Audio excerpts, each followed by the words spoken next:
Ladies and gentlemen, boys and girls, welcome to my recap of Season 4, Episode 7 of Power. Ghost and his baby seal eyes are on a train with Tyreek. They're finally making it home after Tyreek's kidnapping and Jukebox's murder. They look stunned. Tyreek has never seen anyone killed before, and I imagine Ghost realizes he has some explaining to do to his son. He doesn't know what Kanan has been telling Tyreek, what Tyreek knows about him and Tasha. His priority right now is comforting his son. He happens to look over at him and he sees the blood on his collar. He covers it up, and then he pulls his boy close to him. Ghost has a lot of shortcomings, but I do think, with the exception of how he treats his children's mother, which is an important part of fatherhood, I know that he genuinely loves his children. You see that here. It's really a nice moment between father and son under some really screwy circumstances. Across town in Queens, Tommy is back from Chicago. He shows up at his stash house only to find out it's been robbed. His boy tells him that Ghost ran through with Kanan. Tommy's flipping out because he doesn't understand what happens, and he gets a call from Ghost. Ghost says, Tyreek is in trouble, you need to come. Tommy speeds across town. Tyreek and Ghost are standing there waiting for him. He asks Tyreek if he's okay. He loses it and rushes toward Tommy in a way we haven't seen him react to his father. It's very clear that there's a fractured relationship between Ghost and Tyreek. Ghost sends Tyreek to the car while he does a download with Tommy. These two characters are finally getting filled in on what the audience has been privy to all along. Back at the house, Tyreek and Ghost show up the morning after Ghost said that he was going to pick up Tyreek. Tasha is pissed.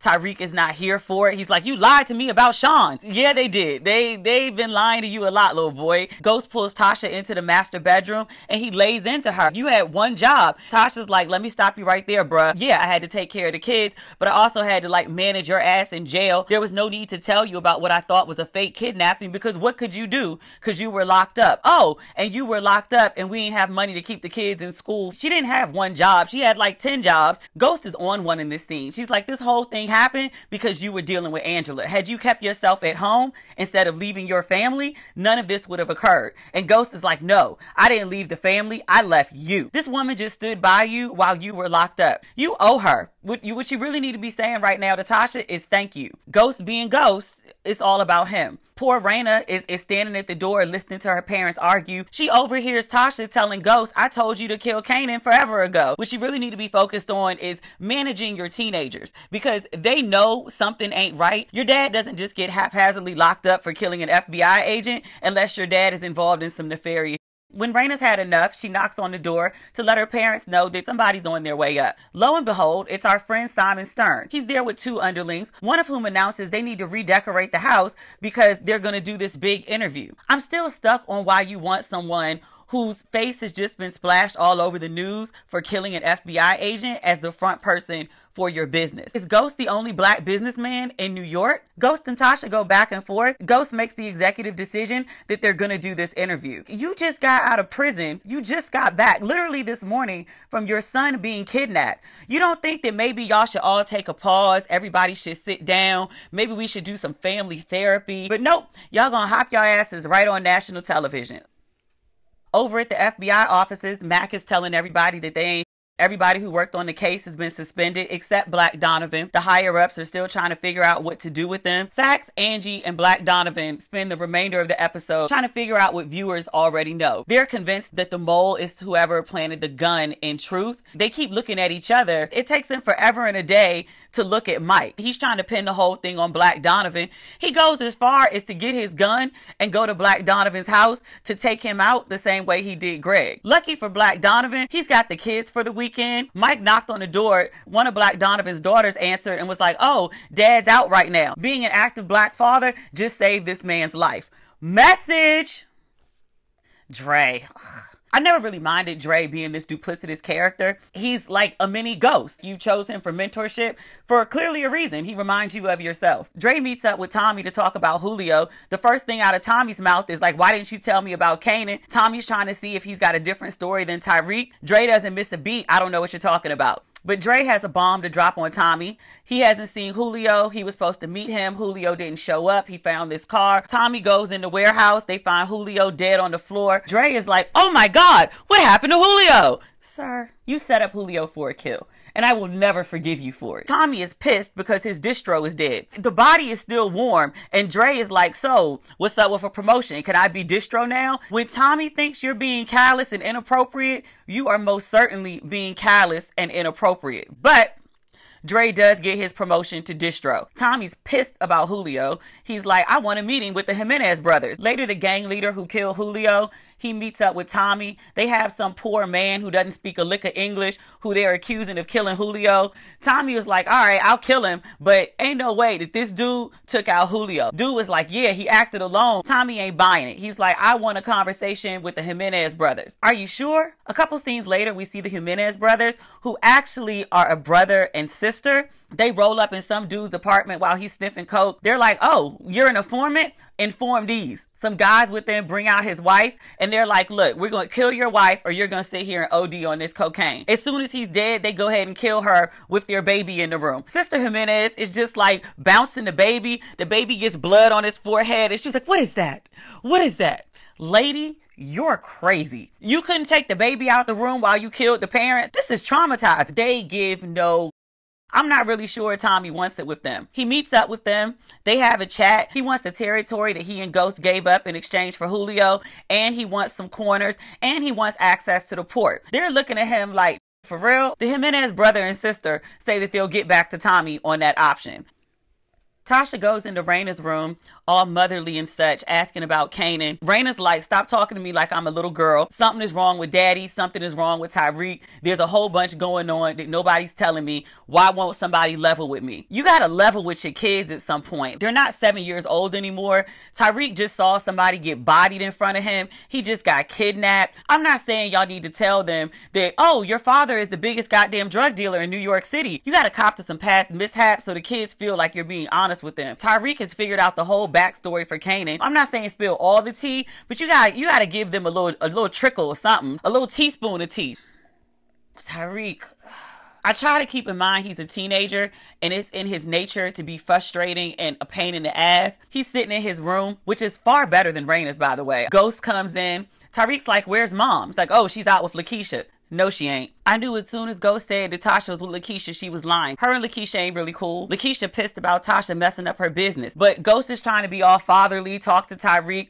Tell the little boy the truth. The more you lie to him, the less he trusts you. Because all he gonna do is call Kanan again. Later on, Tyreek is still in the same damn room. He's drinking lean because he's a little addict now. Raina comes in to talk about their parents. She got a good grand plan. Send me to the best goddamn boarding school on the East Coast. Put me in some luxury accommodations so I can live very similarly. I'm not trying to take a downgrade in life, but send me away from this nonsense. Tyreek's like, I ain't going to that white ass school. Sir, you're already in a white ass school. You got your introduction to the hood and you like that a little too much. I know your parents believe in therapy because you had to go to one before. You and the whole family need to go back. Tommy swings by to talk to Tyreek while Ghost and Tasha are out at something at True. He doesn't step on the bed this time. Thanks, Tommy. But Tyreek got a bunch of questions for Tommy and he asked Tommy point blank, were you and my dad selling drugs? And Tommy's like, yeah.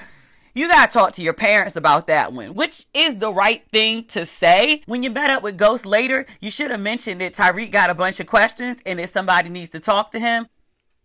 So for this dumbass interview, Tasha went and talked to Terry. Terry was on this whole high horse about character and choices, but now you're trying to fuck the drug dealer's wife? Come on, dude. During the interview, Tasha plays happy wife. Like, oh, look at us. One great, big, beautiful brown family. Husband wrongfully accused. Wife stands by his side. Tasha takes public blame for his affair. She says there are some things I could be doing better as a wife. I wasn't believing in his dream. We're going to rebuild and fresh start. Girl, ain't nobody buying that. Y'all got to keep up appearances in case the feds circle back around. Remember how Tyreek was like, where's Mom? And Ghost was like, oh, she's out with Auntie Lakeisha. She out with Terry in some place that looks exactly like Truth, doing karaoke and singing Whitney Houston songs like she's in love with Terry. You barely know this man. You just want an escape from your fucked up life. I don't understand why Tasha can't go find a random man who is not affiliated with her husband. You wanted to cheat with his driver and now you want to cheat with his lawyer? It's New York City. There are 8 million people. Half of them are men. Go find one who doesn't know your husband. Tasha gets home from her date with Terry to find a ring on the bed. Ghost has decided to upgrade her ring. Wait.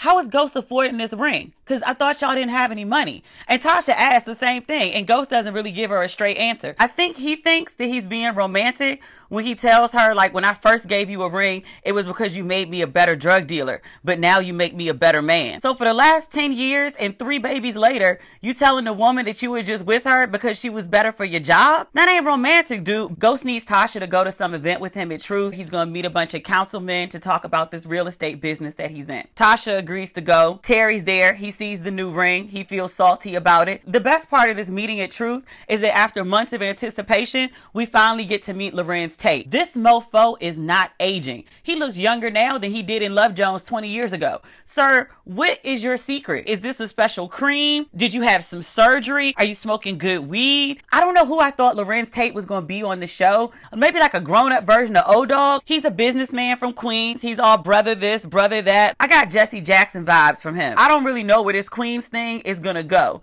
but I do know that Stern is upset that Ghost was talking to Councilman Tate. He's trying to keep Ghost focused on what's going on in Manhattan. I'm not really sure what the details are of Stern's real estate plan. I'm pretty sure it involves gentrifying some new part of Manhattan and kicking black and brown folks out of where they always been, because that's the state of New York real estate right now. Stern reminds Ghost that he's a partner, and Ghost reminds him that he is a silent partner. After the party, Tasha pops up at Terry's house. She explains her ring to Terry. You told me to do what I had to because the case isn't over yet. Keep up appearances. Well, this ring is a part of the appearances. Who I'm really into right now is you. She and Terry get it on. Notori has amazing breasts. And I feel really weird saying that because, like, I've worked with her. I met her mama. Now I feel like every time I see Notori, I'm be like, damn, girl, like, your breasts. She has great titties.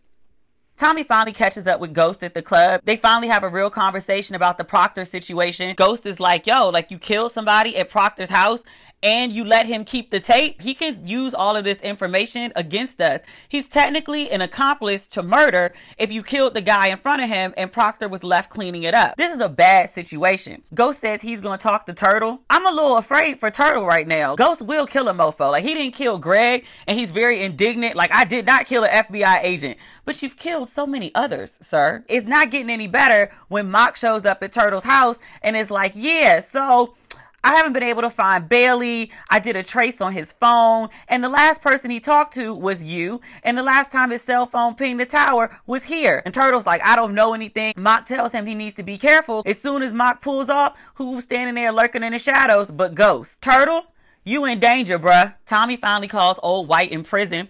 And just as everyone suspected, Old White is indeed Tommy's father. I don't understand why he waited so long to contact Tommy, though. I'd like to know what his motivation is. You know what else I want to know? How much money did Ghost and Kanan steal from the stash house? Once Tommy finds out that Tariq is in danger, he just drops the whole thing about the stash house. He never says anything about Ghost reimbursing him. I understand why you took the money, given the circumstances, but you're gonna run me my money back.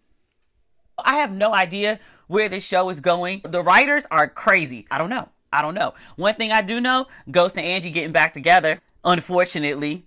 That's my recap. Let me know what you thought of the episode. Hopefully, I'll see you Monday. Okay. Oh, while you're here, please subscribe. Really appreciate everyone who has subscribed so far. The rest of y'all watching, I see my numbers. Hit the subscribe button. Thanks very much, and